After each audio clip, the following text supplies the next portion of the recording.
da série de livros de romances de Emmanuel, Renúncia, psicografia de Francisco Cândido Xavier, pelo Espírito Emmanuel.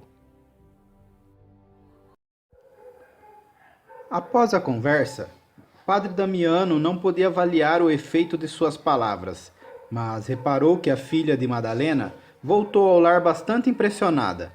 Daí em diante, as visitas de Carlos à viúva Davenport repetiam-se todas as noites.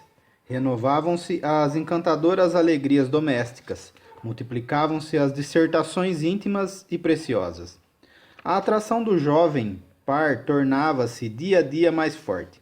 O sacerdote tinha a convicção de aurir naquela convivência um salutar estímulo às suas energias morais, à proporção que ela experimentava confortadora emotividade no seu trato. Ambos sentiam indefinível facilidade para o entendimento das coisas santas, sempre que se defrontavam no mesmo tema. Ele não ocultava o seu deslumbramento ao observar que a interlocutora lhe completava as elucubrações filosóficas, traduzindo em linguagem discerta os mais profundos teoremas. Começava a refletir francamente que Alcione continua a personificação do seu ideal humano, a realidade viva, a insofistimável dos seus sonhos mais íntimos. Mas as algemas da convenção religiosa lhe atavam o espírito ao tronco do celibato. Os dias sucediam-se com o júbilo discreto de duas almas unidas no mundo sublime das ideias e dos ideais, e no entanto separadas no plano temporal. Por vezes, o pupilo de Damiano experimentava enorme desejo de se revelar, mas a conduta irrepreensível da moça paralisava-lhe os impulsos, compelindo-o a converter toda a ansiedade num conjunto de gentilezas sutis. Carlos impressionava-se afetuosamente por todas as coisas que ela dizia e que lhe diziam respeito. Cooperava beneditamente na educação musical de Robbie, acompanhava nas visitas aos deserdados da sorte e aos moribundos desesperados. Desdobrava-se em atenções carinhosas com as crianças que lhe ouviam as lições simples e puras de moral cristã, e as horas de maior descanso passava-as em casa de Madalena Villamil ou na igreja de São Vicente, quando Alcione turturinava os cânticos sacros do ritual. Em tais ocasiões, o sacerdote parecia alimentar o coração. O amor sincero e santo de duas almas tem mistérios profundos e singulares em suas fontes divinas. Basta às vezes um gesto, uma palavra, um olhar para contentá-lo e transfigurar a ansiedade em esperança sublime. Isso dava ao padre irlandês motivo para cuidar-se com esmero. A fisionomia ganhava novas expressões de ânimo resoluto, mais fraternal, expansivo, acolhedor no trato. Damiano tudo atribuía ao ambiente de Ávila e louvava-se pela resolução de fixar o sobrinho na Espanha, ignorando o drama silencioso de dois corações. Alcione, por sua vez, tornara-se mais pensativa, sem nunca disfarçar, porém, a alegria que a felicitava na convivência diária com o jovem sacerdote. A situação assim prosseguia quando chegou o Natal de 1681, às vésperas do Ano Bom.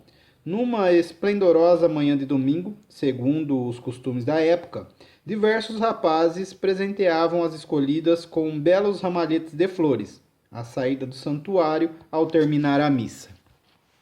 Padre Carlos e Alcione contemplavam curiosamente a cena em que se revelavam os impulsos amorosos espontâneos da juventude. Instintivamente trocaram um olhar que dizia de toda a afetividade sublime que lhes palpitava na alma. O sobrinho de Damiano não resistiu à interpelação silenciosa da jovem, que resumia os sonhos de sua mocidade e, retirando linda folha de trevo de um jarrão próximo, ofereceu-a à dileta do coração, falando-lhe comovidamente em tom muito discreto. Perdoa, não te posso oferecer o ramalhete da esperança para um noivado venturoso, mas dou-te esta folha de trevo que é um símbolo da minha terra. Ela recebeu a dádiva muito trêmula, emocionada, palidíssima. Quis agradecer, mas não conseguiu articular palavra. Naquela hora recebia inesperadamente a revelação direta do Espírito que encarnava os seus mais lindos ideais de mulher. Ele compreendeu a perturbação natural e acrescentou: Não sofras por isso. Quero apenas lembrar que não fora o compromisso assumido. Poderia hoje dizer que, apesar dos meus quase 30 anos, ousaria suplicar a Deus me concedesse a ventura de os conjugar às tuas 18 primaveras. Alcione estatelou. No íntimo, obediente à lealdade, nada tinha a dizer senão que desejava igualmente realizar o sonho comum, que ele era o único homem no mundo capaz de lhe proporcionar a doce luz da felicidade conjugal, mas as convenções também lhe cerravam pesadamente os lábios. Nesse momento, notou no semblante do interlocutor algumas lágrimas que lhe corriam furtivamente dos olhos. Não pôde permanecer mais tempo na silente expectação da alma ferida. Dolorosa comoção empolgou-lhe a alma sensível e, com um pranto ardente a lhe fluir no íntimo, estendeu a mão carinhosa e trêmula, exclamando: Padre Carlos, pode crer que suas palavras me tocam o sacrário do coração. Alcione, falou o pupilo de Damiano profundamente comovido, se te for possível, doravante chama-me Carlos apenas, na intimidade. Dos outros suportarei o título de apóstolo sem o ser. A jovem pronunciou um monossílabo que traduzia a quiescência, enquanto o sacerdote acentuou comovido: Falaremos depois. Naquela noite, em casa de Madalena, os dois disfarçaram a custo a ansiedade que lhes trabalhava no espírito. Carlos ardia em desejos de arrebatar Alcione da sala, a fim de lhe comunicar suas angústias infinitas, ao passo que ela implorava intimamente a Jesus lhe concedesse uma oportunidade, de modo a se lhe fazer compreendida. O ensejo surgiu quando, após uma hora de música, o pequeno Rob pediu ao padre Damiano que o levasse até as muralhas, passeando ao luar. O velho eclesiástico acedeu prazeroso. Apesar do frio, a noite ostentava beleza excepcional. Madalena fizera questão de ficar, alegando a costura, e os quatro demandaram a porta de São Vicente, em alegre entretenimento. Enquanto Damiano atendia aos caprichos do Petis, o jovem par encontrava a desejada oportunidade para expandir-se.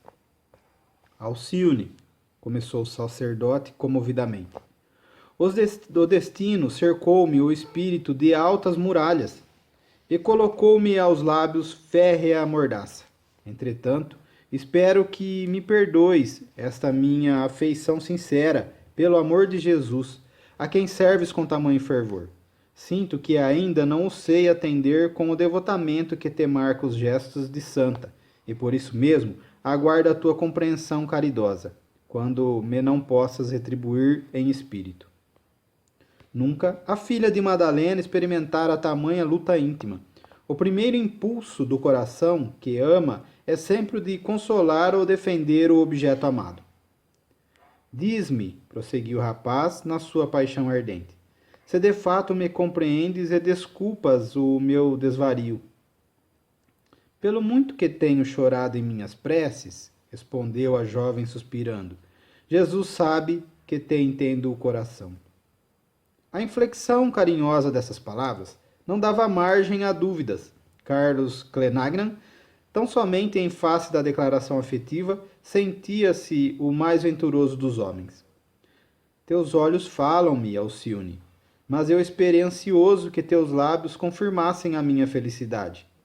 Que longas têm sido as minhas noites de dolorosas vigílias.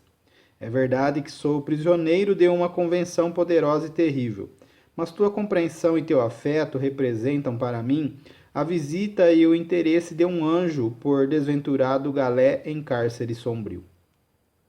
Não digas tal, Carlos, tornou a jovem comovidamente, evidenciando embora a suprema luta íntima. O dever não pode, jamais, tornar-se um fantasma aos nossos olhos. Deus semeou a criação de infinita alegria, e nós estamos no divino trabalho de encendramento espiritual. Toda obrigação nobre embeleza o caminho, e não devemos andar tristes na tarefa grandiosa ou simples que nos foi confiada. O sacerdote sentia a beleza da concepção, mas obtemperou. Entretanto, para mim, a existência tem sido madrasta. Alcione disse: Acreditas, porém, que a vida se encerre nos dias fugazes do mundo? Revidou Alcione carinhosamente. Para o nosso conceito de paz e felicidade, são quase mesquinhos os períodos de tempo que assinalam na Terra a infância, a juventude e a velhice. Somos espíritos eternos. O mundo, Carlos, deve ser uma grande escola, onde o Senhor nos proporciona possibilidades benditas de trabalho e educação para a vida sem fim. O rapaz enternecia-se ao ouvi-la. Sua voz parecia vir de longe, da região da verdade e da esperança, que lhe embalava os sonhos mais íntimos. Aqueles conceitos caíam-lhe no coração ferido como bálsamo precioso. Entretanto, disse com inflexão amargurosa, por mais que me acolha ao manto da fé, não me furto de pesar imenso, oriundo do voto de minha mãe, o qual me escravizou para sempre. Não inculpes tua mãe do círculo de obrigações e testemunhos que te cabem, advertiu ela criteriosamente. Acima de qualquer decisão humana está Deus, que dispõe de infinitos meios para exercer sua vontade soberana.